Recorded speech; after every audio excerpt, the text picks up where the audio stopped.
Marami sa mga Pinoy, pamilya na ang turing sa mga alaga nilang hayop. Pero ang isang fur mom sa San Jose del Monte, Bulacan, may ka-share na raw ngayon sa pagbibigay ng pagmamahal sa kanyang aso. O kasi ang fur baby niyang man's best friend, best buddy na rin ng batang kapitbahay. Wow! Cute. Kwento ng pet owner na si Monica Isabel, madalas daw mapansin ng 8-year-old na si Yuri ang alaga niyang golden retriever na si Trexie.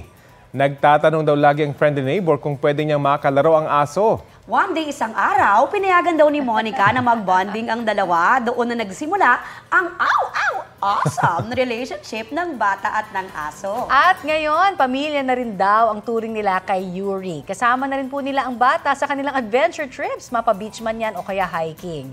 Ang ilang moments nila together, may milyong-milyong views na sa TikTok. Talaga namang trending! Kakatuwa Galing, naman. Napansin din ng aso yung bata, I'm sure. Of course. Minsan, di ba, kailangan daw parehong-pareho yung personality Correct. para magtugma.